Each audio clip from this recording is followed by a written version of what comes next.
que no te conoce, yo voy a decir que nos acompaña don José Luis Rubio Willen, que es párroco actualmente del Carpio, de Braojos de Medina y de Bobadilla del Campo, de las 3 parroquias.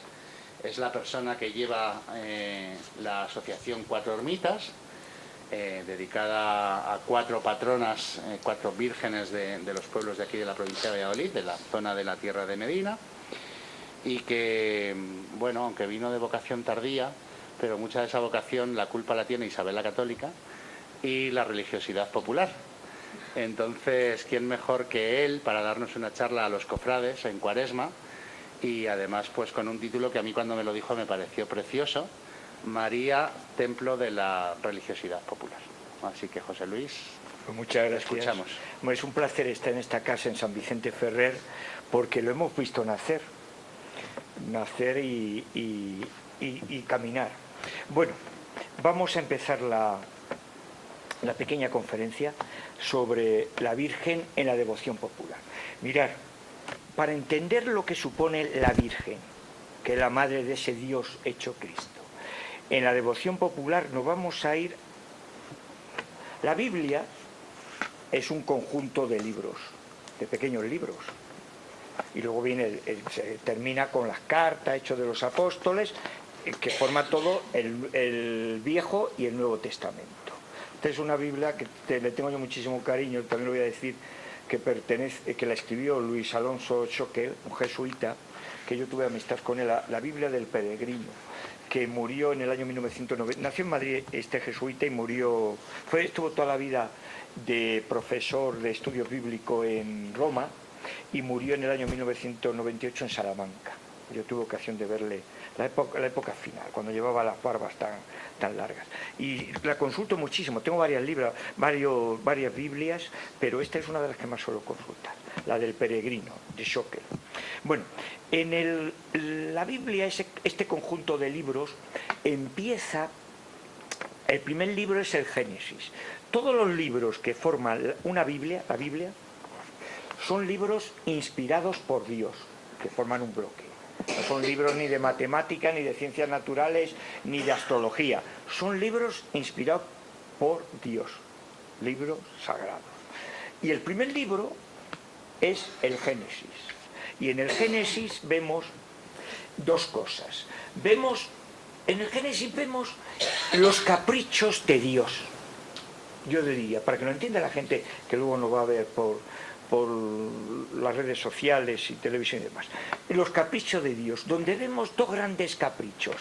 Aparte de hacer el jardín tan precioso como es la tierra, 2 grandes caprichos. Uno, que crea a imagen y semejanza de él a un hombre y a una mujer, Adán y Eva.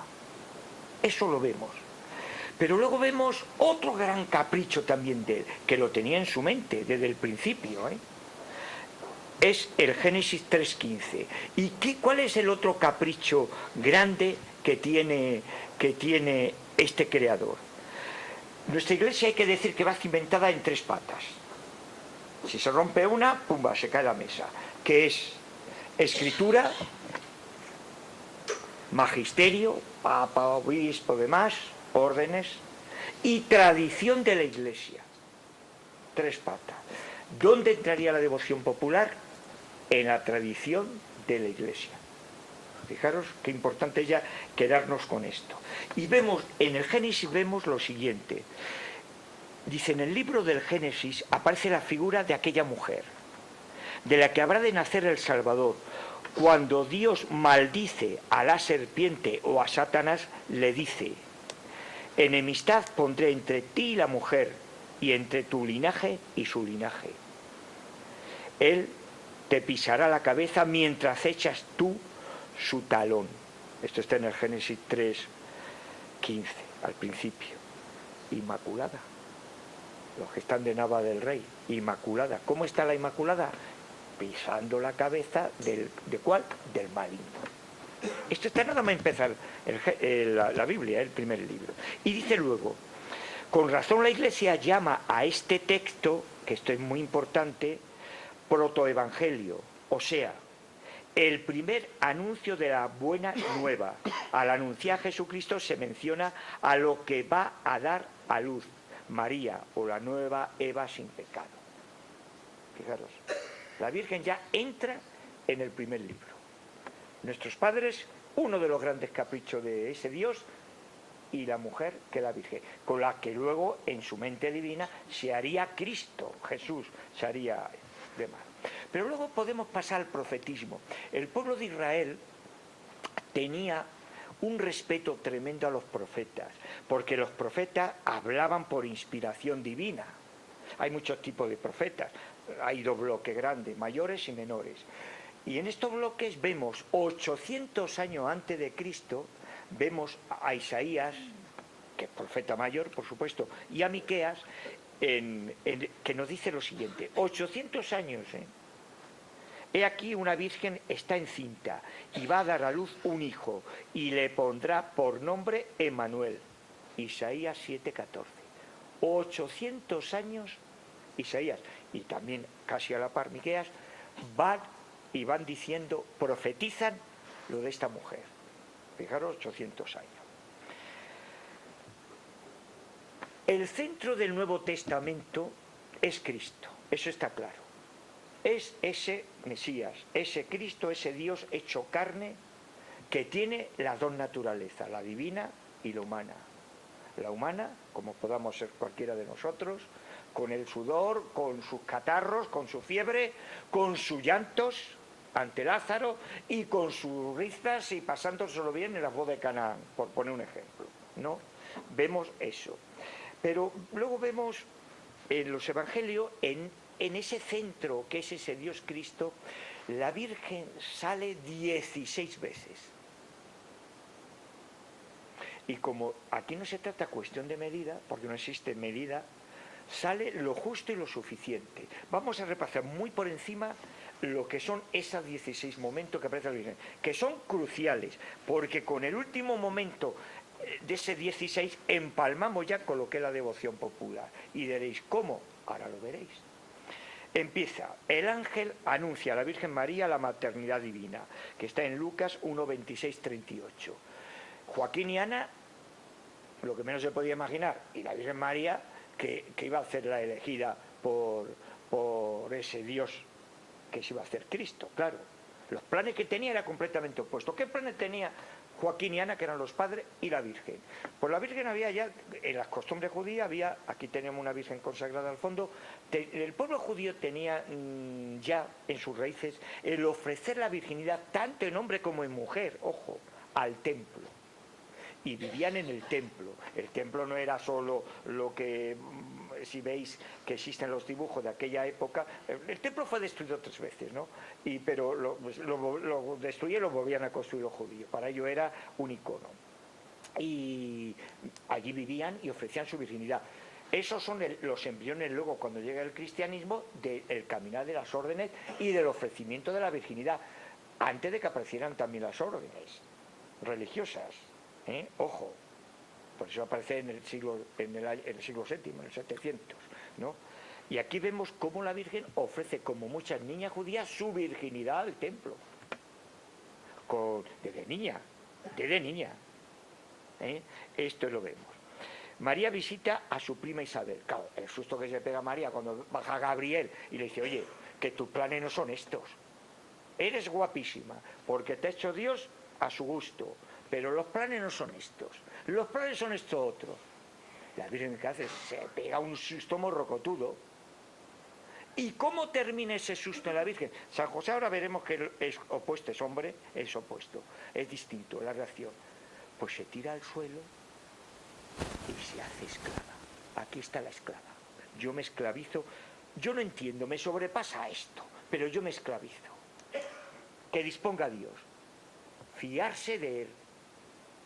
Eso lo vemos en la vida de místico y de cualquier camino de santidad, esté o no esté en los altares. Fiarse de Él. Va y visita a su prima Isabel. Ojo, se cumplen las profecías. Isabel, mayor, estéril, queda embarazada, como le dice Gabriel, para que te fíes, tu prima Isabel está ya embarazada. ¿Cómo que está embarazada? Si es estéril, si es mayor. Sí. de un primo del señor Juanito, el Bautista, y lleva estos meses mayor, te adelanten estos meses. La Virgen va a la montaña, desde los vientres, lo dice la Escritura bien claro, los niños saltan de alegría.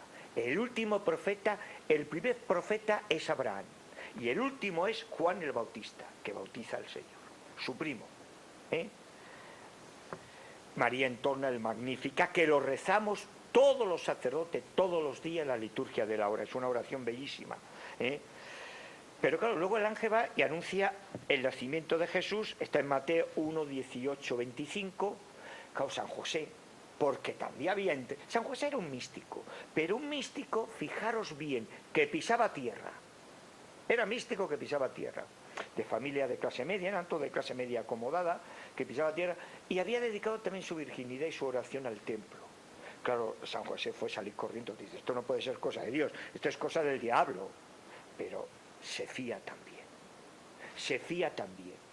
porque San José, imaginaros, que le dice, no, es que tienes que formar una sagrada familia, hombre y mujer, María y José, José y María. Luego vemos, esto es muy interesante, en Mateo y en Lucas sale la genealogía de Jesús según la línea del rey David. O sea, todos proceden, el pueblo de Israel tenía sus tribus, 12 tribus especialmente. Y de una de esas tribus, la de David, una tribu real, David, Salomón, de reyes, es de donde está el tronco de Yese, el tronco de, por todo esto eran parientes, de José, de Juan, de Jesús, de todo, de la Virgen, de todo. ¿Quién era David? Pues sabéis la historia de él, un rey pecador que tuvo un hijo que fue sabio. El hijo no es santo, él es santo. ¿Por qué el hijo que fue muy sabio no es santo y él es santo? Porque David pecaba y se arrepentía y lloraba. Y Salomón llevó una vida discreta, fue un sabio, descolocó a la reina de Saba y demás, pero no llegó al arrepentimiento de corazón que tuvo David. ¿Veis? En Lucas 1:7 aparece el nacimiento en Belén. Aquí voy a decir 2 pinceladas solo. ¿Por qué nace el Señor en Belén? Un sitio de lo más perdido de aquel pueblo de Israel, Nazaret, Belén, toda aquella zona, y no nace en la capital, que es donde estaban todos los guapos de los judíos, los fariseos, los saduceos, los levitas, el consejo del Sanedrín, los sumos sacerdotes, el templo y no templo. ¿Por qué nace el Señor en un sitio encima mal visto? Porque lo vemos también en la Escritura, en Natanael, un chico jovencito y demás, dice Felipe, oye, ya me he encontrado el Mesías, ven que te lo vamos a presentar, con toda naturalidad. Y dice Natanael, me viene a la cabeza este ejemplo, un chico joven, Natanael, porque yo calculo que pudiera tener 16 o 17 años, no tenía más. ¿Y de dónde viene el Mesías? Dice, pues viene de ahí, de Nazaret, de Belén, de ahí, de Nazaret. Dice, pero ahí puede salir algo bueno. Ya no está hablando ese Dios lo que quiere. Gente mal vista, gente que no se complique la vida en creer. Cuidado que nos complicamos la vida. Pues ya está hablando, ese Dios ya está hablando. Adoración de los pastores. ¿Quién son los que primero conocen al Señor? La gente sencilla, la que no se complica la vida. Los pastores, la gente rural. Los que estaban en la aristocracia, en la casta de aquel pueblo de Israel, no solo no le conocen, sino que luego son los que le llevan a una muerte política, como he dicho en alguna otra ocasión, a la muerte. Adoración de los magos, eran astrólogos que vienen... Aquí vemos cómo la Iglesia es universal. Vienen de los sitios más inesperados, aparecen 3 astrólogos, que eran los magos. Se conservan sus restos en la Catedral de Colonia, en Alemania, de los 3, de Melchor, Gaspar y Baltasar. La astrología ha sido de las ciencias que más avanzada han estado siempre. Viene ya de las épocas egipcias y anteriores, 3.000 y 4.000 años antes de Cristo, y ellos se ve que era gente que estudiaba la astrología y que estaban a la espera, tenían fe. Y aquí vemos cómo llegan los reyes. También se van de migrantes la Sagrada Familia. También se va de migrantes porque no se lo cargan al niño Dios. Herodes se lo carga. Los reyes magos fueron astutos, no volvieron. Fueron por otro lado. porque también la avisó la providencia de Dios, ¿no? Esto lo vemos en Mateo 2, 13, 15. Aquí vemos ya, el niño hasta ese momento no podía saber que era el Hijo de Dios. Los padres sí. José, la primera que sabe, es la Virgen.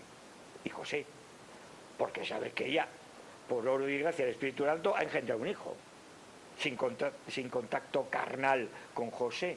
Pero donde el niño Dios se da cuenta ya que es el Hijo de Dios, ¿sabéis dónde es? En los doctores, en Lucas 2, 41, 50, cuando está en el templo. Allá es adolescente, ya sabe él lo que es, a lo que ha venido y a lo que le espera. Llega una de las partes donde la Virgen es centro, que en la boda de Canaán. Aquí vemos tres cosas fundamentales. Una Sagrada Familia sociable, no rara, amiga de sus amigos, que se codeaban con todo el mundo. Vemos una boda como la hacían los judíos. Las casas judías eran pequeñitas, vivían con un gran huerto alrededor por el clima mediterráneo y celebraban todas, como hacemos aquí, también todas sus ágapes, sus comidas, sus cosas, las celebraban en ese huerto, en esos jardines. Y aquí vemos una boda de gente adinerada porque había muchísima gente. Y vemos cómo la Virgen, aquí vemos lo que es una mujer, cómo la Virgen precipita al Hijo para que haga el milagro. La Virgen olfatea y dice, mira, ponte las pilas que van a dejar esta familia, que son muy queridos por todos nosotros, y lo que tú le quieres, y yo y José, vamos a quedar fatal. Vino y hace el primer milagro. Por eso la Virgen es intermedia, o sea, camino para llegar a ese Dios, Cristo y ella. No puede un hijo nunca contradecir a una madre, aquí lo vemos. Fijaros las cosas importantísimas que está en el Nuevo Testamento. Luego viene quien hace la voluntad de Dios, mi hermano, también habla de la Virgen, Mateo 12, 46, 50, Jesús, y aquí viene algo crucial, fijaros. Juan 19, 25, 27, que es ya las 16 veces que sale la Virgen, es cuando el Señor, desde la cruz, entre dos forajidos, el bueno y el mal ladrón, mira abajo y le dice a Juan, que era jovencito, luego veréis por qué, le dice a Juan, Juan, ahí tienes a tu madre, cuídamela. No entrega a su madre de la Iglesia, madre de todos los que estamos en este caminar, y madre junto a ese Cristo de todo también lo que es la devoción popular. No se concibiría ninguna devoción popular ni ningún momento religioso sin terminar un recuerdo a esta madre que no entrega y le da a Juan para que la cuide hasta que es elevada en los cielos en cuerpo y alma. Pues dicho esto, pasamos a otro tema muy interesante, que es lo siguiente. Después de haber visto estas 16, por así decir, instantes donde sale la Virgen en la Escritura, nos vamos 300 años después de Cristo. Pero antes de decir otra cosa, la Iglesia empieza a caminar en el Pentecostés. Tenemos que tener en cuenta una cosa que es muy importante.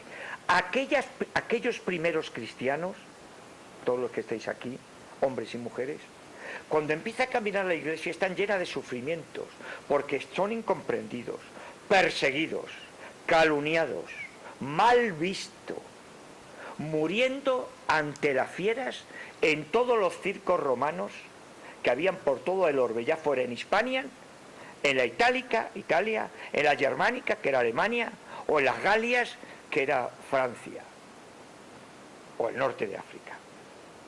¿Sabéis? Solo en el Coliseo romano, en los 500 años que existió, ¿cuántos cristianos murieron documentados en 500 años? 1,5 millones de cristianos. Y dejaron todo el norte de África limpio de elefantes, de tigres y leones, que se tuvieron que ir hacia abajo. 500 años.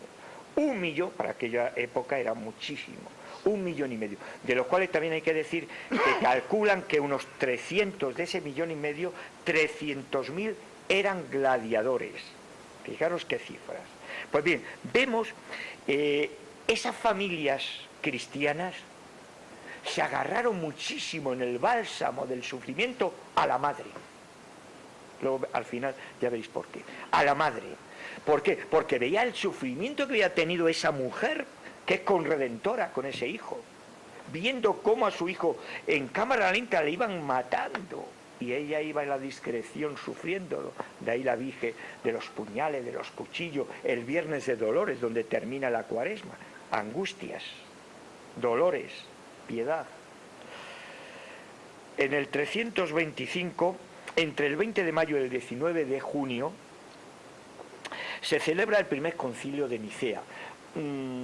Para que entendáis lo importante que son estos concilios. Constantino, la emperatriz Santa Elena es clave. Era madre de Constantino, del emperador Constantino, y le pone las pilas. Entonces hace un reconocimiento oficial en todo el Imperio Romano. Nadie puede morir ante la fiera ya. La religión oficial es la cristiana. Fijaros bien, la cristiana. Yo me llevo todos mis palacios imperiales, me los llevo de Roma, y me los llevo lo que ahora es Turquía, para no interferir al Papa. Dejo al Papa en Roma, no interfiero en nada, y me llevo toda la corte imperial a lo que es Turquía.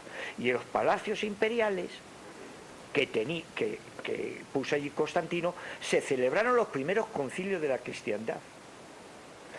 Cruciales, bueno, el primer concilio es en Jerusalén, con todos los apóstoles, según uno dice la tradición de la Iglesia, la Virgen en el centro, según uno dice la tradición de la Iglesia, y luego ya se expande a misiones, se expande a fundar parroquia, cada uno al fin de la tierra. ¿Quién va? A Finisterre, Santiago y Sierra España, Finisterre, camino de Santiago, ¿veis? Vale. Entonces, aquellos concilios son cruciales. ¿Por qué? Porque el cristiano de aquella época no es como el de ahora. El de ahora es un cristiano relativista que no piensa, que no se molesta lo que a mí me sobrepasa, no me interesa, esto me aburre. De instantes, vemos que son instantes, ¿no? Entonces, aquel cristiano se comía muchísimo el coco, le daba vuelta a las cosas. En este concilio envía el Papa, que se celebra en Nicea, en Turquía, lo que ahora es Turquía, a un obispo, en representación suya, envía a un obispo paisano mío, español, España, que era provincia del Imperio Romano, y envía al obispo Osio, que era obispo de Córdoba. Osio, ven para acá, te vas a ir en representación mía a Nicea. Osio era un tío que valía muchísimo. Ojo, controlar bien todo, porque los temas que se van a tratar en Nicea son cruciales. ¿Y qué sale de Nicea? Fijaros si es crucial. El credo. Y nació de Santa María Virgen, y al tercer día resucitó de entre los muertos. El credo de Nicea, que se amplía en el 381 con Constantinopla, que se le da ya una estructura unos años después. Nicea, Constantinopla, Éfeso, son concilios cruciales para el caminar de la Iglesia en aquella época. Y ahí vuelve a estar en ese credo, vuelve a estar, ¿quiénes nacen en ese credo? Vuelve a estar la Virgen. Entonces, ya estáis cogiendo todos estos esquemas. Cuando ya empieza la Iglesia a caminar, fijaros, empieza ya a caminar, primero empieza con los anacoretas, con toda esta gente que se retiraban, imitando un poco como hacían los judíos. Por ejemplo, un ejemplo para que lo entendáis muy fácilmente. Juan, por ejemplo, profeta, se retira al desierto. Ahora estamos en el desierto. ¿Qué estamos conmemorando ahora? Los 40 días que el Señor se retiró al desierto. Hace oración, se solían retirar a sitios que ellos ya tenían controlado. Yo hice no hace muchos años la ruta de los eremitas de la parte de Ponferrada, toda esa parte, ¿no?, del norte pertenece a la diócesis de Astorga. Lo hice con mi padre, tenía mi padre 91 años en aquella época. Nos hospedamos en San Miguel de Dueñas y demás, y lo hicimos aquello con un sacerdote allí que había el párroco de San Miguel de Dueñas, y allí está San Fructuoso, un montón de eremitas, se retiraban, había fundaciones todavía, se retiraban en soledad. Toda esta gente entendía mucho de botánica, sabía qué hierbas podían comer, qué hierbas no podían comer, se ponían en el lado del río y de manantiales donde podían tener su higiene y sus cuevas. Por ejemplo, San Benito se retiró a Subiaco, que está en una cueva impresionante, que se conserva muy bien, ¿no? En San Benito, donde estuvo San Benito, y allí los pastores le daban también requesón, le daban leche, le daban queso y demás. Así vivían estos primeros. Luego ya viene la época de las grandes fundaciones. Bien, pues llegamos ya, para no alargar, en dos cosas que son fundamentales. En el año 1854 vemos que también va camino de los altares, al Papa Pío IX, y dice: para amar, lo leo literalmente, traducido del latín, para amar aún más a la Virgen, la Iglesia con alborozo lo define en la parte dogmática.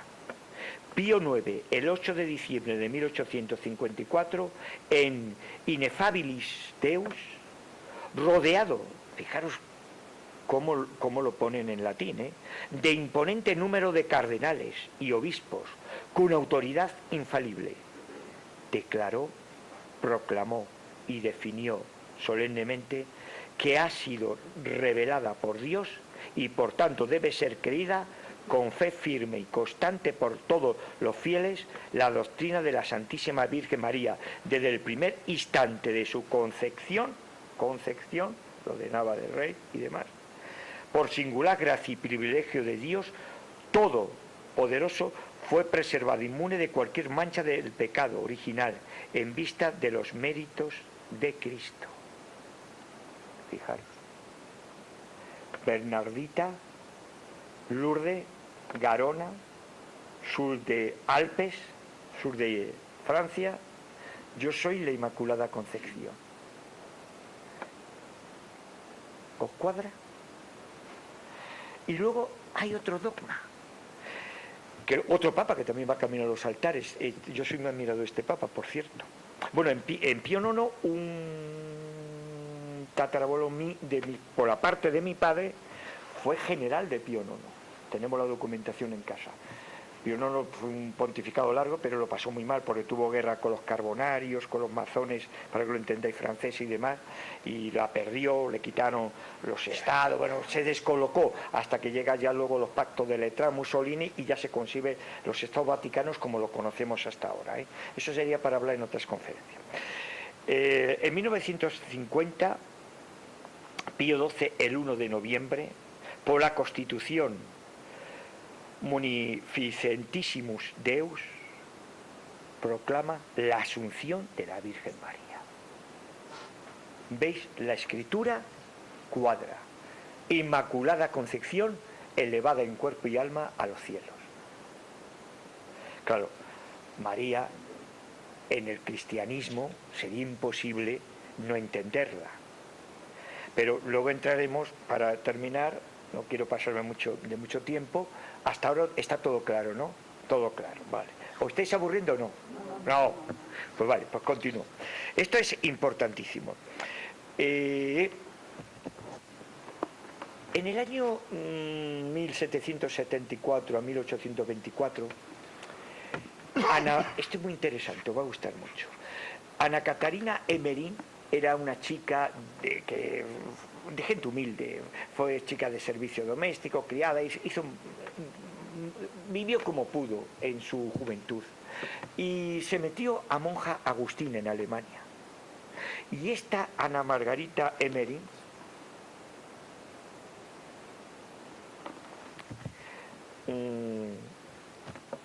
fue una monja estigmatizada, como el padre Pío, eso lo hemos visto, tenía los estigmas, sufrió muchísimo.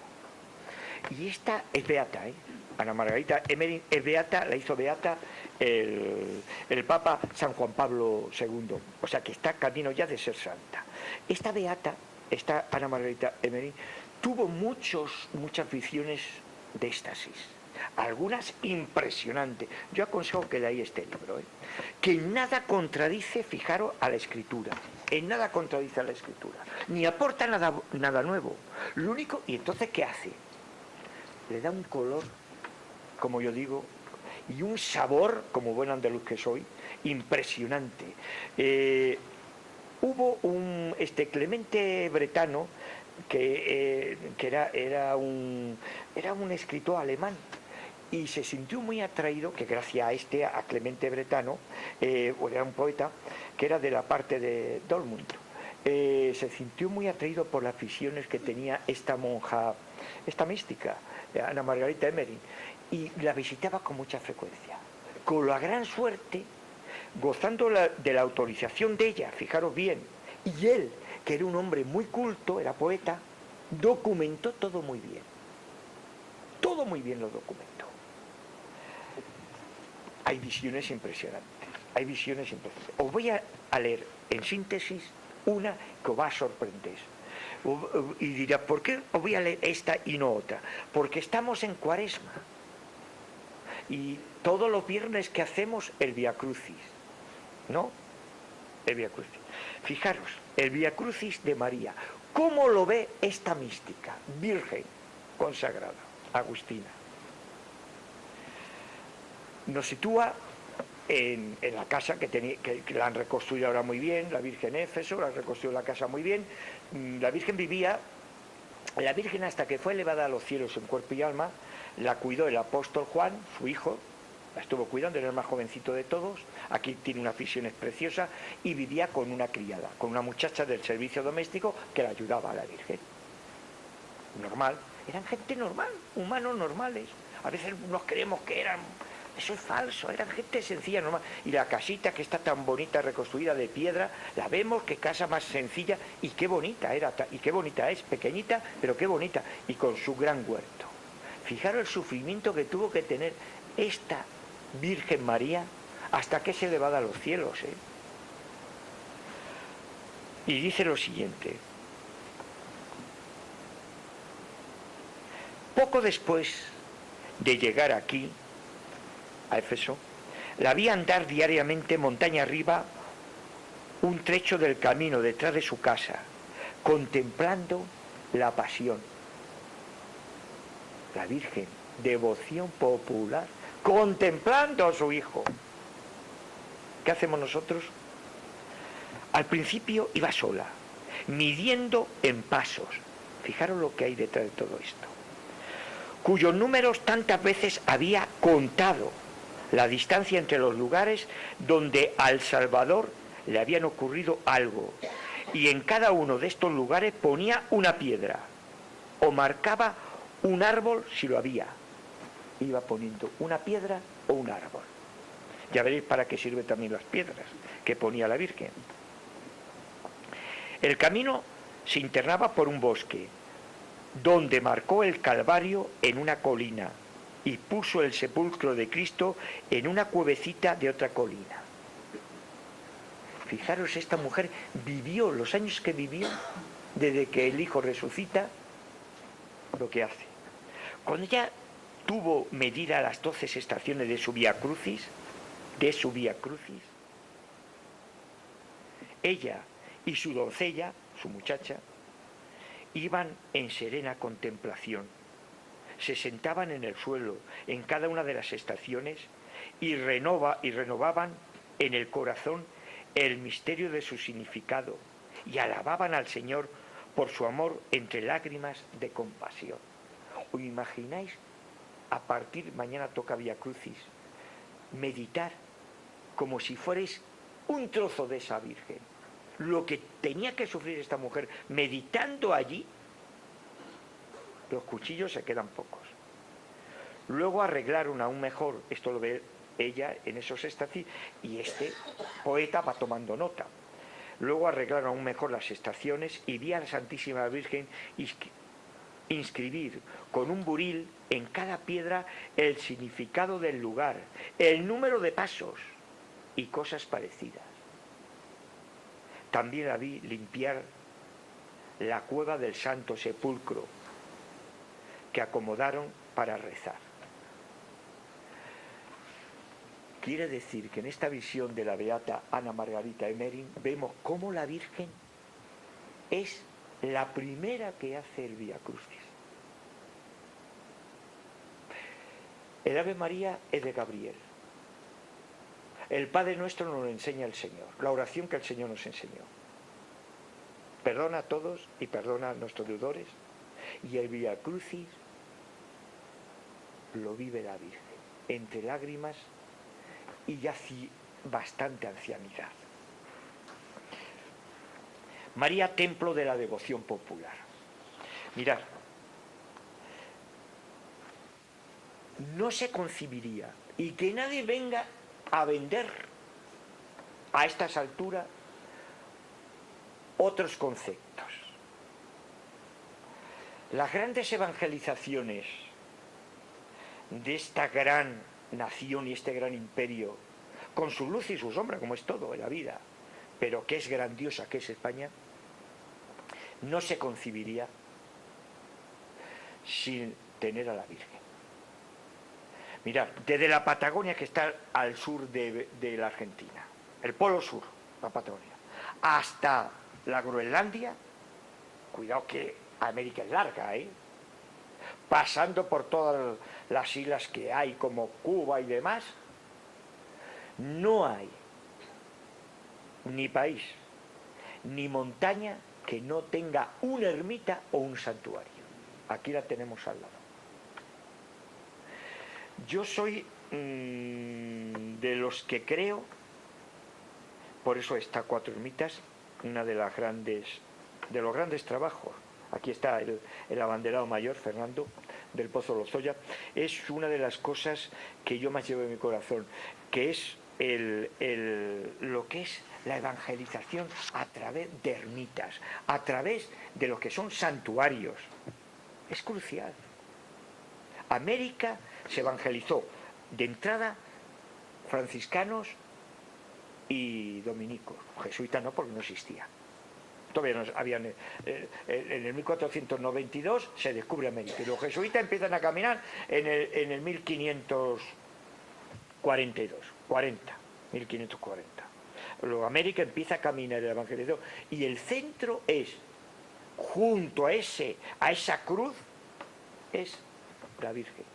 Y toda América está llena de ermitas. Y toda tierra de Medina está llena de ermitas. O a vírgenes, o a santos, o a Cristo, como pueda tener Madrigal, ¿no? El Cristo de las injurias. ¿Qué virgen tenemos aquí? Amparo, la del Amparo. ¿Qué virgen tenemos más lejos? La del Carmen, la poderosa. ¿Cuál tenemos en el Pico Cercero? La Inmaculada. ¿Cuál tenemos en un Alejo? La Casita. En Carpio, la Consolación, fijaros. Y la ermita que no existe. La del Camino en Bobadilla, que no existe, y está la Virgen dentro de la parroquia, por ejemplo. Y es crucial cuidar la catequesis, la evangelización, porque además es que hay una cosa que es crucial, y los que estéis metidos en las devociones populares lo sabían, cofradía. Lo que más toca a la gente es la Virgen. A mí cuando me dice, oye, ¿cuánta gente tienes a diario a misa y demás? En Carpio me dice muchísima la gente cuando van así a algún forastero. Digo, el mérito no es mío. ¿Sabéis cuál es el mérito? De que tengo a la patrona dentro de la parroquia y lo preside todo. O un ramo de flores, una oración, o una misa, o encargar una ofrenda, o no sé qué, o no sé cuánto. Siempre hay gente. La Madre de Dios es la Madre de Dios. Y le quita protagonismo al Hijo, en absoluto. En absoluto. Ha habido complejos de gente mal formada que piensa que si potenciamos mucho a la Virgen, quitamos protagonismo al Hijo. Y si potenciamos al Hijo, podemos quitarle incluso a Dios. Eso es totalmente falso. Porque todo forma bloque en lo que somos los católicos apostólicos romanos. Precisamente los católicos apostólicos romanos, los que dependemos de Roma, como toda la Iglesia ortodoxa, que depende de sus distintos patriarcados, la Madre de Dios es la Madre de Dios. La Reforma la deja un poco más, no es que la dejara muy en segundo plano, pero un poco más distanciado de lo que somos nosotros. La Reforma de Lutero, ojo, no anterior. Y termino la devoción popular. Mirad, hoy día yo diría, vamos a aproximarnos a los 40 minutos, dos cosas, todos los cofrades. Es un auténtico milagro que un chico joven, una chica, saque a hombros un paso, esté debajo de una Virgen o de un Cristo, de un atado a la columna o de una cruz de costalero, esté metido en banda de música correcta, perdiendo horas y horas ensayando. Es un auténtico milagro. Eso solo se concibe de una manera: si no hay una fe y no hay una fuerza interior grande. Luego podríamos poner en otros escalafones que fluya más o menos a las parroquias, que fluya, venga a la misa, venga a la misa, que eso es para hacer un estudio largo y extendido y un examen de conciencia desde los que tenemos Kleiman hasta los que no lo tienen. Eso ya entraría en otros estudios y ahí habría que ver a ver qué está ocurriendo. Pero yo os puedo decir que hoy día es milagro. Que la gente puede ir por espectáculo.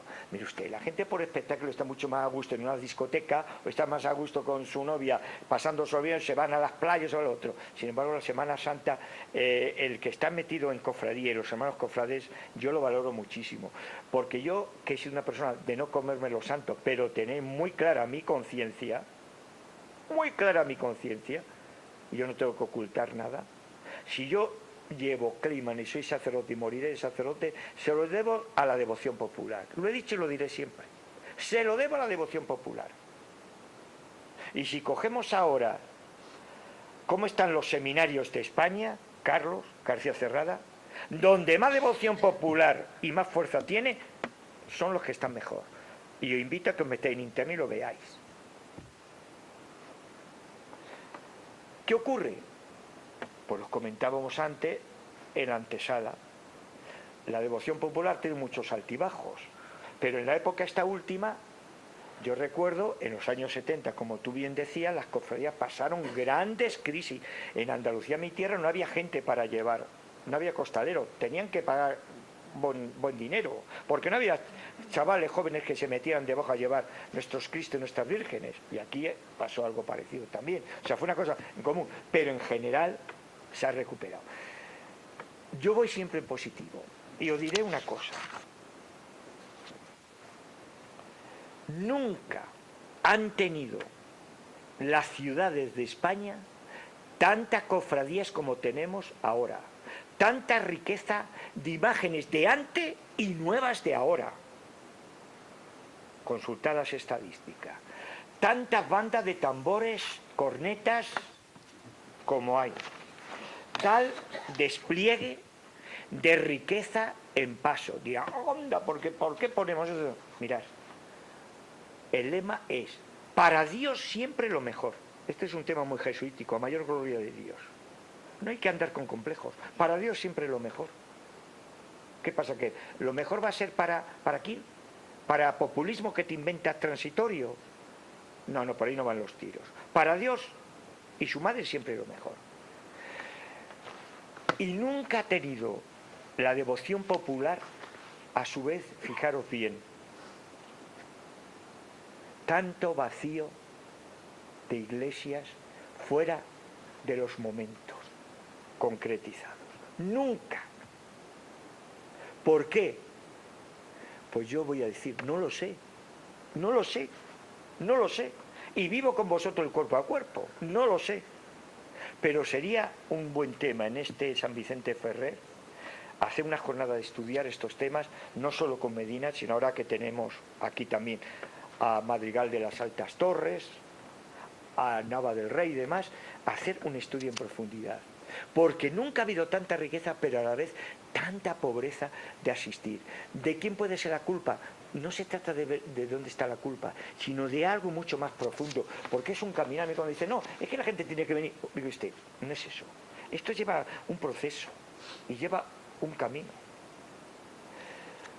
Y yo voy a decir también otra cosa. Y aquí está en la discreción una Virgen consagrada que su padre va camino de abrirle proceso de santidad. Aquí está ahora con nosotros. Y este padre de familia, normal, este hombre gastó toda su vida, después de la conversión, en vivir una vida matrimonial en la oración. ¿Cuánto rezan nuestros hermanos cofrades que me están viendo? ¿Rezo yo lo suficiente? Pues a mí me parece que yo rezo poco. A mí me parece que yo rezo poco. O sea, que yo ya me pongo el primero. ¿Rezamos? ¿O solamente el día que toca sacar nuestra imagen y nuestros santos, o nuestras devociones, o el Carmen, o la Milagrosa, o las Angustias, o la Inmaculada, o las injurias, nos sentimos movidos por la oración? O cuando nos ocurre una desgracia, una muerte. Termino aquí la conferencia. Creo que la dejo abierta para una segunda etapa donde debemos tener una reflexión en profundidad, que no vamos a solucionar nada, pero por lo menos vamos a reflexionar sobre temas que nos está ahora mismo martilleando. Y no con ánimo de crítica, sino siempre la construcción, porque la crítica es buena si es constructiva, pero si es arrojadiza de piedras, no vamos a ningún lado. Pues que Dios os bendiga a todo, y gracias a la Junta de Semana Santa de Medina del Campo, a la Hermandad del Cristo de las Injurias, a Cuatro Ermitas, a los que habéis venido de Nava y demás, a la Virgen de las Angustias, el Ave María. Dios te salve María, llena eres de gracia, el Señor es contigo, bendita tú eres entre todas las mujeres, bendito es el fruto de tu vientre, Jesús. Santa María, Madre de Dios, ruega por nosotros pecadores, ahora y en la hora de nuestra muerte. Gloria al Padre, al Hijo y al Espíritu Santo. Como era en un principio, ahora y siempre, por los siglos de los siglos. Ave María Purísima, sin pecado concebida. Me tenía a vuestra disposición, como dice el bolero, en alma, corazón y vida.